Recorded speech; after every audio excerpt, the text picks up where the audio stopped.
Hello and welcome to this presentation about working with images in Adobe Photoshop Element 6. Mostly we want to introduce this lesson with just a few quick tips. Um, Really good idea is to use copy and paste from Internet Explorer or some other browser or some other application. It might be PowerPoint or Word or something else. Because when you copy and paste into Elements, it's going to automatically create a new layer, and that's a nice little shortcut. In just a moment, we'll be illustrating finding images on the internet and bringing those into Elements. A great way of beginning the process of building an image collage or just working with images. Another good practice is to work with a scratch file. So you'll have your final file that's set up with the right dimensions, and then you might be working with an intermediate file that will allow you to paste in images, resize them, generally making them smaller, not larger, but working with them in kind of a playground before you actually have to bring them into the final file. Not only is it a little safer, but you'll find you'll have a little bit more flexibility in a scratch file in terms of things like image size and manipulations. Sparingly try filters, including sharpen and blur. Blur to soften an image for backgrounds or textures, and sharpen to improve the quality of images. But especially with sharpen, you want to be very careful. Sharpening an image too much will produce a lot of artifacts that will be very unattractive, jagged edges, banding, or blotchiness. Very powerful menu in all of the variants of Photoshop, and in Elements it's the Enhance menu. You'll find the Adjust Color sub-menu, and there you'll find hue and saturation, brightness and contrast, color adjustments, and many other things. So you can work with the color palette and get your images to be just the way you want. And the image menu is used for sort of basic mechanical operations such as transforming and cropping and resizing, and we'll distinguish between cropping and resizing. So this part of Elements really has you working with three different menus sparingly: the filter menu, the enhance menu, and the image menu. And so let's dive into Elements and see how we could begin to build a simple collage with scratch files and images that we find off the internet. So here we are in Elements, and I've opened up the first template, and you'll notice our old familiar grid and 2-unit square, and I'm just going to toss those away. I'm beginning just with a background image that has a good convenient size that we've been working with all along. Speaking of the background has a little lock next to it. Now you can add a lock to any layer that you wish, but by default in an RGB image the background comes pre-locked, and that's kind of inconvenient, and generally a quick practice just to double click on it. It'll be offered us the name of layer 0, and that's great, so we'll go OK, and the lock will go away. So that allows us to work directly in the background layer and pasting an image in there and manipulating as we want. And so we don't have to have that white image kind of lingering there the whole time. Well, let's go out to Internet Explorer and do a quick image search. And I'm at the Yahoo homepage, and I'm going to go to the image search page. And just as a tip, this is something that you probably never want to do in front of kids because you don't know what's going to pop up. And if I'm searching under my image page, I'm going to do today I want to build a collage, sort of a web page mock-up collage, quickly, informally, for President-elect Obama. So I'm going to have thousands, if not tens of thousands, of images. Under the image search, it produces 1 million images in 3/100ths of a second. Pretty amazing. But as I'm looking through my images, I'm struck by this one of the thoughtful Obama, this one of the dramatic Obama. I'm not going to use the stuff that's pre-canned, you know, the stripey, graphic-y things. That's not what I'm looking for. I'm looking for portraits, speeches, family. You can imagine lots of different things that you might want to use. I'm not so concerned about oh, and one of the things I mentioned about not having this happen in front of kids is even an image that's not obscene in some way might have a very difficult to explain, I don't even know what that says and I don't care, but it doesn't look nice, a caption that we have to explain, and who wants to go through that hassle. Okay, so the next thing I want to look at when I'm looking at these images is the size. And generally, if I'm working, the file sizes we've been working with are in the range of about 600 by 600. So this image is going to be plenty large. If I just need a small thumbnail or a small image, this 200 by 200 is pretty good size. What you want to be careful to avoid are really small images, and there's nothing on this page. 160 by 205 is starting to get pretty small, but oftentimes you'll see images that are 100 by 100, and those are going to be pretty small. Again, unless you need a small image, those are ones that you want to kind of avoid. So let's get started with this one right here, and 518 by 329, good size. I'm going to click on it. Now I'm probably going to want to get rid of this text, whatever it says here, because I'm going to put my own stuff there. But notice now I'm here still with an image preview, and in Yahoo, very much like Google, you'll see in Google it says get full size image. Here it says view image. I'm going to click on that, and hopefully I'll see the full size image open up in a new window. And there it is. So I'm going to right click on this image, and that's going to allow me to copy the image. Now back to Elements, and I could paste this image directly into my working file, but I think what I'm going to do is open up another one. Should have done a new here, a new file, blank file, and I'll make it relatively large just so I can accommodate any size image. I'll go 800 by 800. Doesn't really matter what size. And now I'm going to do that same trick, double click on background, and I'm going to paste my image. And there it is. Now by doing this trick of pasting in an intermediate file, I have lots of options of being able to crop, resize without affecting my original image at all. So what I'm going to do now is get rid of this background, this text in the background here. So I'm going to zoom in, and I'm going to use the rubber stamp tool. And the rubber stamp, or sometimes called the clone stamp tool, is a simple tool for retouching. I'm going to use the Alt key, click outside, Option on a Mac, Alt on a PC, click away from what I want to get rid of, to sample that black color, and then I can just paint over. And if you notice the little plus sign as I'm dragging, now all of a sudden it's painting white text, because what I'm doing is sampling just a little ways above, and if I paint over it and I go too far, I'll be cloning. That's why it's called the clone stamp and not just a retouch tool. And so you just kind of want to sample fairly frequently. Click up there. Now I painted all black pixels to get rid of it. Click up there, get some more. Click up there, get some more.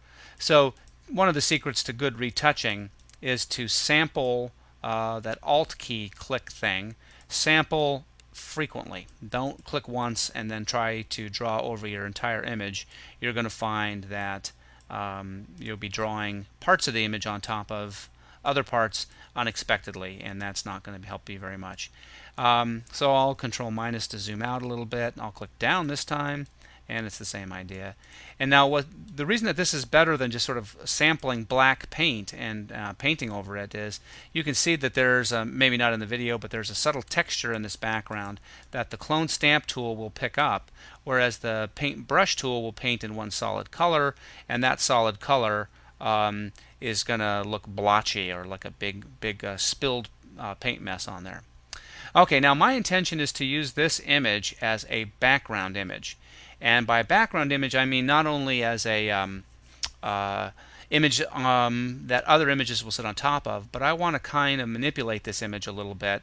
My basic image shape is square, so I'm going to use my marquee tool and select from a corner.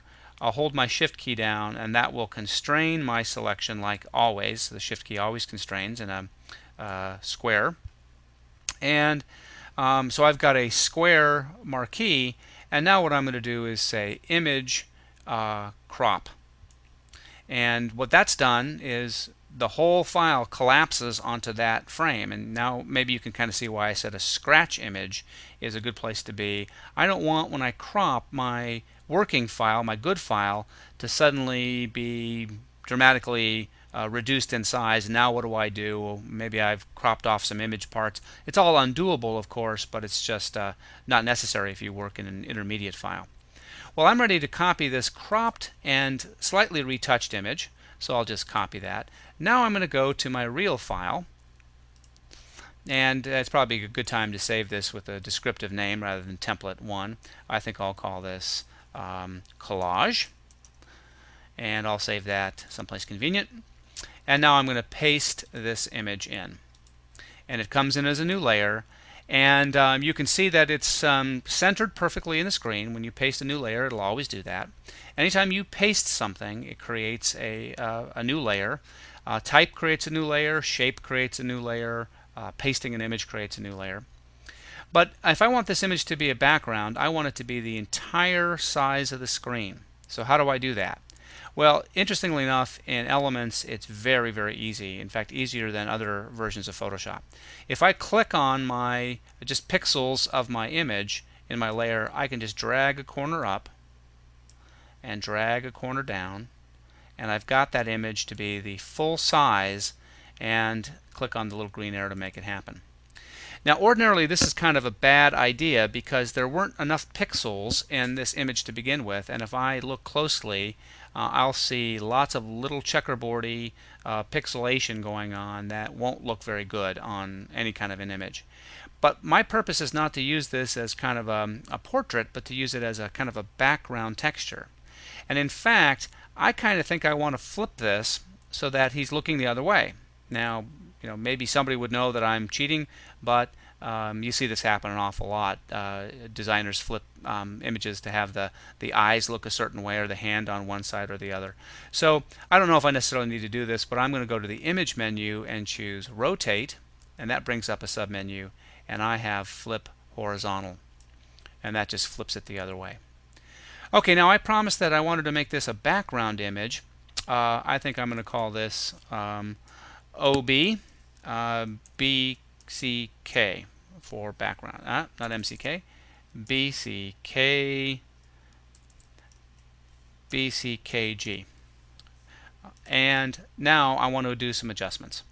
There is a technique in Photoshop called an adjustment layer, where I could put in a layer that kind of acts like a screen and protects this original image. But I'm not too worried about that because I can always go and find it on the web. But if I needed to have I was a little worried about changing this image once and for all, I could just do this as an adjustment layer. But I'm just going to go right to Enhance. And Enhance, I'm going to go to Adjust Color, and just pause here for a second and notice some of the options here. Color variations is kind of fun. If I choose that, if I'm sort of struggling on how to get a color balance right, maybe the image was shot indoors under fluorescent lights and it's too green, I can decrease the green by doing kind of the opposite, which might be increase the magenta, and it's not quite fitting on my screen. But so I can decrease the green, increase a different color, and change whatever I want. I don't want to do any of that stuff here, but I wanted to show you variations. Midtones is typically where you start. You might have a problem in the shadows, but midtones and highlights are usually where you want to work with this tool. So I'm going to say cancel. But let's go back and try a different enhancement. Adjust color, and this time I want to do adjust hue and saturation. Now, adjust hue and saturation is also a way of adjusting color. Typically, if you have an image that is way too colory, which happens sometimes, way too postcardy looking, I can dial down the saturation. And we saw this in a previous. This is kind of a way of getting black and white, but I'll do just a little bit of color, just a hint of color. And you can also crank up the lightness here. So you can kind of see that this might start to become textural as a background. But there's also a really fun tool here called Colorize. So if I click on Colorize, now my image becomes all blue. So it's black and white, but it's not black and white, it's blue and white. So I can make that very colored if I want to, and you've kind of Andy Warhol looking. Or I can make it just a hint. And I don't have to have blue, I could pick any color that I wanted. So I think I'm going to go kind of for a sepia tone to make it look kind of historical here. And I'm going to go lighter because I want this just to be a background. Now again, I'm not promising that this is going to turn out good, just demonstrating some techniques. Okay, so there's my Obama background. So you can kind of see I have this muted background, sepia toned, and now if I put some bright colored images on top of that, I might be able to create kind of a nice effect. Go back to the web, and let's find some more interesting images to include in that kind of collage thing. I don't think I want any of the hokey portraits. I'm more interested in kind of like even this picture might be kind of fun to have on there, the handshake in the crowd picture. And it may be fairly small. 130 by 95 is fairly small, but that's going to be fine. I'm going to copy this, go back to my elements, and go back to my Scratch file and paste it, and I should get another layer. Now I'll turn off this background layer. I could throw these away, but it's nice to have a kind of a collection of raw images being built up. Okay, let's take a look at, now we've seen crop, but let's see a different way of cropping. If you wanted to crop the whole image down, that would be one thing. We've seen how to resize a layer. We could also resize the entire image with image resize. Scale the whole thing down to, say, some size. But that's really not what I'm after. What I want to do is crop out these, like the Secret Service guys on the side, for example. I think I want to just crop out this left side, maybe even a little bit off the right. How do I do that? Any one of these things I pull in will distort it or stretch it, but they're not the same. So what I want to do instead is use the marquee tool. Now we saw the marquee holding the shift key down. I'm not going to do that this time. I'm going to kind of just aim for the size that I want. Now I've selected that image, the size that I want. All I have to do now is choose copy. I don't care what it's like back in my Scratch file, but when I go to my real collage and paste it, now it'll be the right shape. It may not be the right size yet, but I'm not so worried about that. And now I think I'm going to move this up into the upper right hand corner, and I think I am going to resize it just a little bit, stretch it down, and say OK. Now here's where I would start tinkering if I wanted to with some effects. I might try a drop shadow, and again probably somewhat of a modest one. And that's not quite enough. Let's see if there's a slightly larger one there. I think maybe this one. Okay. And click off it. So now I'm starting to build a little bit of dimensionality to it. I can always go back, and if I find that this background image is too much, I can go back and work with that a little bit as well. I think I'm going to move this down. And now let's go back to the web and find another image. Just a word while we're searching here about fair use and copyright. What we're doing here is illegal if we maintain this on our website as a public displayable, semi-commercial, or even just educational site for a long period of time. And without getting into the legal requirements too much, if this is sort of a spontaneous educational exercise for us to work through, we're completely within the law, and we don't even need to bother to get the screening of these photographers. But that's assuming that this is a short-lived exercise that we'll take down, and it's only for the purpose of learning software, educational purposes. It's not for the purposes of anything commercial. And if you want to learn more about that, by all means, a quick web search of fair use will give you the latest guidelines, or go to the American Library Association site. Lots of information there about it. Back to our task at hand. Okay, 130 by 97, basic ballpark size. Let's grab this image, copy the image. Now this one, if you looked at it, and it's going to be easier to see on my screen than yours, is slightly out of focus. So when I go into Elements, I'm going to go to my Scratch file, and I'm going to paste this in, turn these images off, and Control D to deselect, paste my image.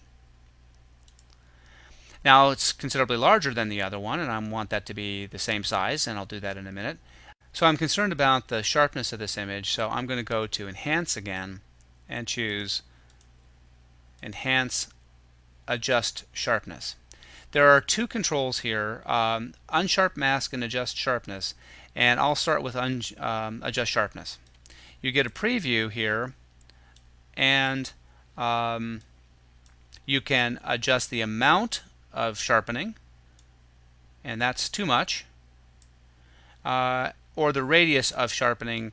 And generally, the smaller the radius, the more results you're going to get, something between 0.5 and 1. If you go up, what it's really going to do is start banding the colors together, and it's not really sharpening, it's clumping the colors together. So you really want to keep the 1.0 pixels is a good number, but you can move it around a little bit, and I'm pretty satisfied with 0.7 there. That's looking pretty good. I think I might go up a little bit.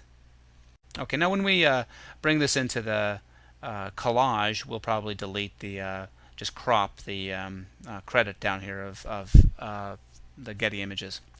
Okay, same deal now that it's down here. I'm going to not crop it in my scratch image, but I'm going to copy and paste this layer.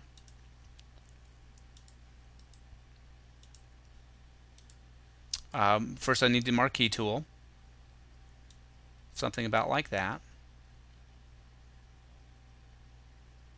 I'm going to copy, and I'm going to move over to my scratch layer, or to my final file, and paste it. Okay.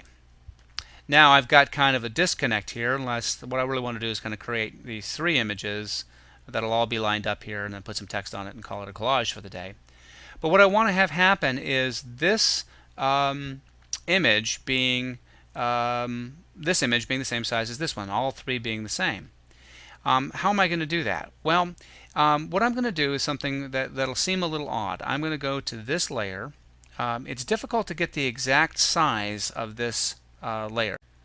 So I'm going to go into this layer, and I'm going to use my marquee tool, and I'm going to try to make a perfect selection of this layer. And you may have thought to yourself, well, gosh, why am I doing that? I can use the magic wand. So let's do that instead.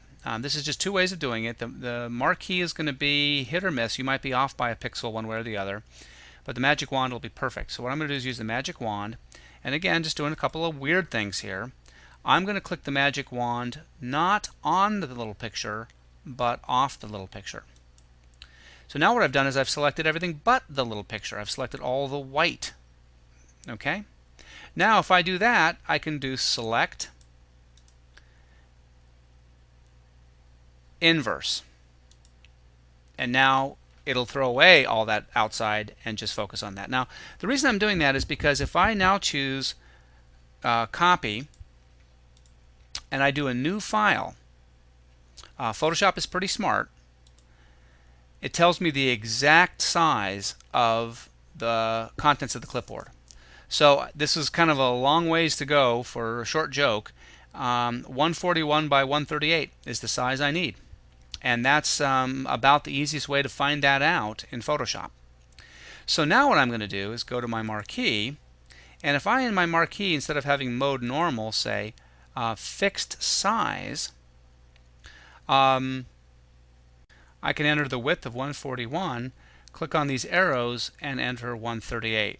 Now I think I just have a little bit of a bug in mind. It's not saying that it's changing the width, but these arrows will let you toggle. If you're working with a bigger screen, you'll see both width and height. It just happens to be on mine where it's not showing that. But I'm going to have a little faith, and hopefully that's correct. So now I have a fixed size marquee, and when I draw down here, you see it's the exact size. All I have to do is click. I got the exact size. Now I don't want this tight headshot, but what I'm going to do is first shrink my image down a little bit, pull in the corner, get it in the ballpark, and now use my marquee. And that's pretty good. Okay, now I'll copy that and paste it. I'll get a new layer that exact size, and I can throw this old layer away. So I can even use my layers as kind of intermediate scratch files and line it up. This is a good place to use the grid. Remember, you can always turn it on and off, and that's pretty good. And let's turn it off. We'll go to my first image and copy the layer style and paste that on my second image. So I've got the perfect drop shadow from above. Okay, let's do one more. In fact, let me just move this one down so I can fit some text under there. And let's go to the web and get one more image. I'd like to have an image of the Obama family. And so I think I'll go on to the second page here.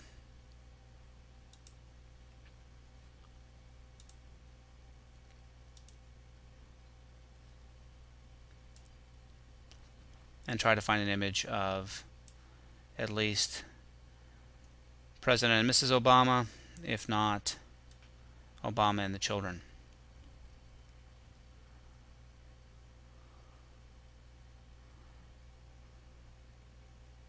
Okay, I can't help myself. Let's get this picture of Obama on a tricycle. 367 by 500, perfect.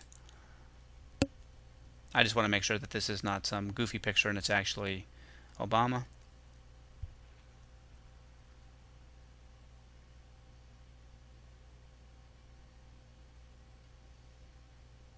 Sure looks like him. So I think I'm going to right click, choose copy, back to elements, and to my scratch file. Turn this layer off and paste. Okay. Now this picture is, I really want the whole image. So it's pasted in that small cropped file that we had, the scratch file. So the scratch file is kind of not working well for me right now. So what I think I'm going to do is do a new file and paste that image in to my new file. Same as before, this image is a little bit out of focus, and I also want to flip it. I know that's sort of cheating reality a little bit, but I think I'm going to do that right now. Flip horizontal. And I'm going to shrink this image down, again ballpark, and use my marquee tool. It should be preset still, fixed size, there it is. So I'm not quite where I want to be yet. I'm going to shrink it down a little bit more, try my marquee.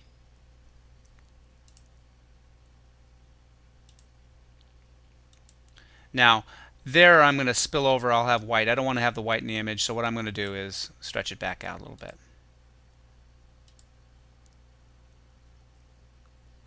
Stretch the image down a little bit. Try the marquee again. And I guess just based on the square, that's probably about as good as I'm going to get. I'm going to nudge down just a little bit here and see if I can't make sure my snap to is turned off here. It is. And just see if I can't move this down a little bit. It's snapping a little bit at the top here. I need to bring this down out of the corner, and then I'll be able to use my marquee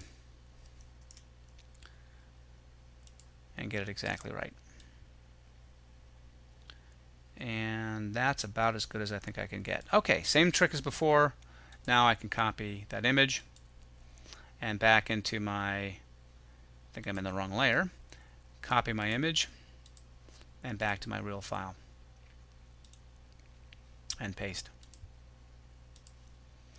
And I've got it exactly right. Down into the corner we go. Line it up the best we can. And my layer style should still be there, so I'm just going to paste the layer style, and I've got my drop shadow ready to go. Okay, so my general plan with this was to sort of evenly space these images out, these layers. So I'm going to kind of drag them around, space this one here, and move this one to here. And then I think I'll just very quickly add a type layer and then duplicate it. So I'll say early years, type's a little large there. And I think I want a different font than Lubalin. Lucida Sands, and 18 point early years, and that's a little small, I'll go 24. And the color I want here is not going to be bright blue, but it's going to pick up on this theme. And so I want kind of a brownish. That's pretty good. And let me move that layer under early years.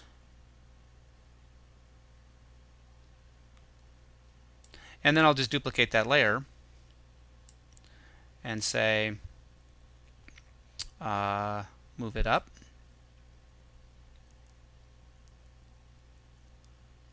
And this is going to be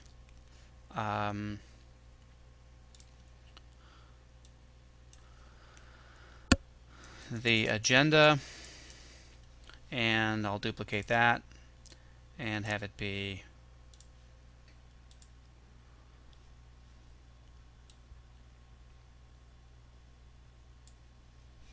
something like the '08 campaign.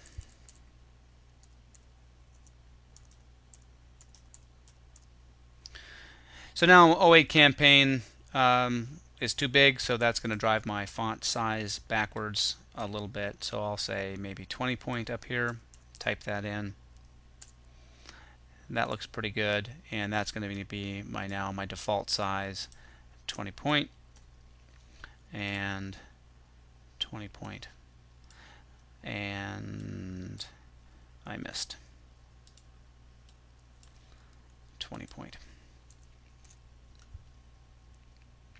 So I've got a little bit of realignment to do, and yes, there are tools that'll do this, but I think you can do it visually just as fast, almost, probably faster, but not quite as accurately.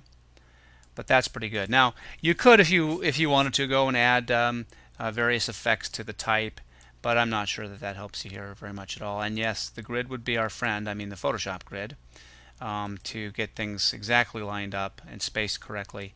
But just in the interest of time, I'm not going to bother with that. Okay, so now you could do anything you wanted. Pasting additional images here. Head text could go up here on the head. You could say Obama '08, and then make that quite large, 72 point. Stretch out the text box a little bit so it fits, and that's a good place maybe to try an effect of some kind. I'm trying to build a little relationship here across the top, and let's try a drop shadow and maybe a subtle bevel and emboss here. Or I don't know, let's just go nuts and try something crazy. Wow Chrome. That one. Woohoo. Okay, so we have lots of possibilities here. So a couple of quick reviews before we wrap up. As you copy and paste stuff from the web, you'll find that it's easier to work with your original file if you paste intermediately in a Scratch file. You can then start to use the enhancement tools to change color, to change lightness and darkness. You can use the enhancement menu to change the sharpness and get the images to look like you want. And that's basically the process of organizing images and working with them, enhancing them. I'm at an odd magnification, 65.8%, so I'm going to zoom in to 100%, just so you see the quality that you're going to get is pretty darn good. These images are sharp. Oh, I still have the tricycle picture I didn't sharpen, so let's go and do that. It's going to be here and right there. And just because it's already where I want it to go doesn't mean I can't sharpen it here. I'm going to. So we'll go Enhance. And let's take a look at Unsharp Mask. Unsharp Mask is a legacy of a tool called masks and channels in Photoshop. And they don't exist in Elements, but it's a very powerful tool in real Photoshop. It's just kind of the same menu borrowed into the other menu that we were at earlier. You notice that the settings are even roughly the same. So I'm going to stick in that 100% range, but the radius is too high as we saw before, and that's too low, so I'll go to about 1.0. And threshold is a setting here that doesn't exist in the other menu because it relates directly to the mask idea, and more about it's hard to even explain until you see. Now, you may stylistically want to do some things differently than just have this photorealistic photos. You might want to stylize them a little bit more. And let's just deal with that just a little teeny bit, just so you get some sense of some other possibilities, and then we'll wrap up. So we've been under the effects menu for some time, and we also have a series of filters. The filters give you previews of what the filters look like that may or may not be helpful. Sometimes the names of the filters might be more helpful, especially as you get used to them. So for example, the artistic filter, palette knife is one that I like and play with, and watercolor a little bit here too. A really nice one for what I'm trying to do here though might be pastels or colored pencil. So for the picture of the young Obama, now that just completely destroys it because it's obviously too intense, but I'll say pencil width small, and that starts to bring it back. Pencil pressure, and this isn't going to help very much here. Let's try pencil width even smaller. No, that's the image is just too small to get that to work. But while we're here, we can try other effects. Let's try, I mean, we're just losing all the detail in his face. Let's try pastels. Now again, just tinkering with the strokes and stroke detail. Increase that, decrease it. Texture on canvas. So it can kind of look a little old time. This looks just a little bit, because again, the pictures, this works good with larger pictures. This is just looking a little too distorted for me. I want it to be a little bit more realistic. Now you might look at this layout and just sort of think that the colors are maybe a little distracting, and we could sort of organize this by color if we had less lack of uniformity in these snapshots. So let's just again illustrate what's possible. We'll click on this first one. We'll go back to Enhance and choose our Adjust Color, and let's choose Adjust Hue and Saturation again, and Colorize again, but this time we'll leave it as that sepia color. And we might want to increase the hue a little, the saturation a little bit, and I kind of like that. That's kind of a nice look. Now it'll remember these settings, but it's not hard for me to remember 30 and 40. So I'll close this down and go on and do the next one and do the exact same thing. Enhance, Adjust Color, Hue and Saturation, and we'll do 30 and 40. Oh, colorize first. Now even though we've typed in the exact number, this image up here seems more saturated to me. Let's change it to 40, and let's see if that helps. Yeah, that's a little better. I'm still shooting for getting the quality of the images to be roughly the same, so I might give this one just a little bit more manual saturation, and I think a little darker. I think that's okay. So just tinkering with it a little bit, and let's do the same thing for the baby picture. Image, excuse me, Enhance, Adjust Color, Hue and Saturation, Colorize, 30 and 40, and let's see how that looks. A little light maybe. There we go. Pretty good. And let's call it done. So we have a couple of different approaches. One is to sort of create this history book looking thing, and yeah, obviously my Obama '08 banner is terrible, but lots of things that can happen with the images if you tinker around with it just a little bit. So as you build your collages and mock-ups in the rest of the course, remember that a collage it really is a controlled arrangement of images. It's not like you did when you were in junior high school and had a glue stick and threw everything on the page at once. Remember your design principles, hierarchy, what's most important, what's least important, how do things relate to each other, how are you using the grid.